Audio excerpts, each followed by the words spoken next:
जी का अपमान किया।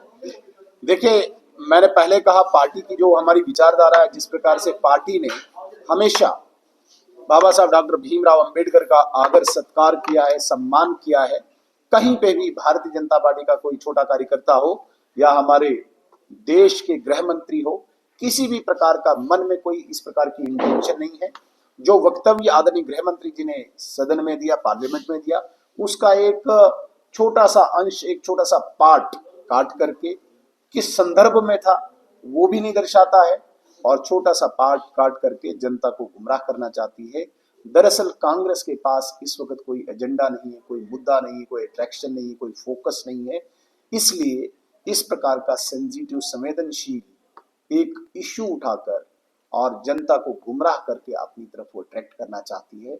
ये यहाँ पे भी फेल होंगे। लगातार जिस प्रकार से लोग इनको रिजेक्ट करते आ रहे हैं, चाहे पार्लियामेंट में, चाहे असेंबलीज में, अभी रिसेंट जो महाराष्ट्र में इनको हार देखनी पड़ी है, वजह यही है कि कांग्रेस इस प्रकार का षड्यंत्र रची। तो क्या लगता है कि मीडिया में रहने के लिए 5 दिन लगातार प्रदर्शन हो रहे हैं पूरे देश भर में? डेफिनेटली देखिए, जब कोई इनकी सुन नहीं रहा है, ग्राउंड पे नहीं सुन रहा, पार्लियामेंट में नहीं सुन रहा, मीडिया में नहीं सुन रहा, तो अब तो ये हाथापाई पे गया। राहुल गांधी तो हाथापाई मैन हैंडलिंग कर रहे हैं, 2 हमारे बुजुर्ग एमपीज को इंजर्ड किया।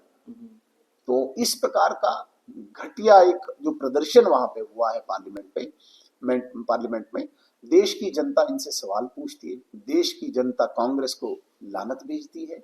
इसलिए इस प्रकार के ये कृत्य करके मीडिया में बने रहने के लिए ये काम कर रहे हैं। देखिए, जम्मू कश्मीर के मुख्यमंत्री उमर अब्दुल्ला का कहना है कि जितना मैं राहुल गांधी जी को जानता हूँ, वो किसी के साथ मैन हैंडलिंग नहीं कर सकते।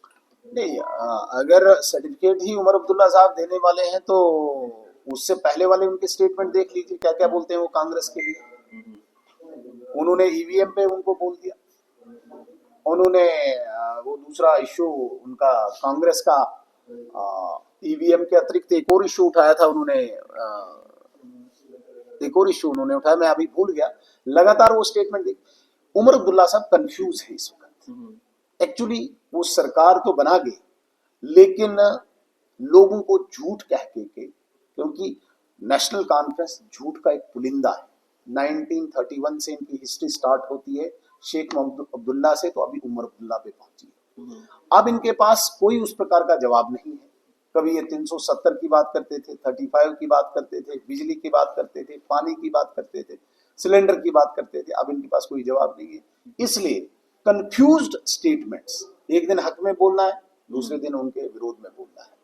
अब उमर अब्दुल्ला साहब जम्मू कश्मीर में है, वहां पे पार्लियामेंट में क्या होता है, यहाँ से वो सर्टिफिकेट भेजते हैं राहुल गांधी को। क्यों? क्योंकि पहले दिन उनके विरोध में बोला था। इसलिए बैलेंस रखने के लिए उमर अब्दुल्ला साहब इस प्रकार की स्टेटमेंट्स देते हैं। लेकिन नेशनल कॉन्फ्रेंस के ही सांसद आगा सिद्दीकुल्ला जो है वो अपनी सरकार के खिलाफ प्रदर्शन कर रहे हैं। उस प्रदर्शन में कई हजार बच्चे नेशनल कॉन्फ्रेंस का एक फिक्स्ड मैच है, आगा रहुल्ला का और उमर अब्दुल्ला का। मुझे बताइए, जो फिक्सिंग मानते हैं इतने सारे बच्चे, डेफिनेटली इसमें कोई शक नहीं, लोगों को गुमराह कर रहे हैं, मूर्ख बना रहे हैं। भाई तुम सत्ता में हो, सत्ता में होकर डिसीजन ले लीजिए। बाहर प्रदर्शन कर रहे हो, कहां पे ऐसा हो रहा है कि बाहर, अंदर चीफ मिनिस्टर बैठा हो, बाहर चीफ मिनिस्टर का ही कोई मिनिस्टर हो या मेंबर पार्लियामेंट हो, वो प्रदर्शन कर रहा हो। भाई तुम वैसे हो तो अंदर जाके बात कर लीजिए, पहले बात कर लीजिए। प्रदर्शन की क्या नौबत आई? क्या आपकी नहीं बनती है? आप पहले स्पष्ट कीजिए। आगा रहुल्ला की नेशनल कॉन्फ्रेंस अलग है, उमर अब्दुल्ला की नेशनल कॉन्फ्रेंस अलग है, ये स्पष्ट करे।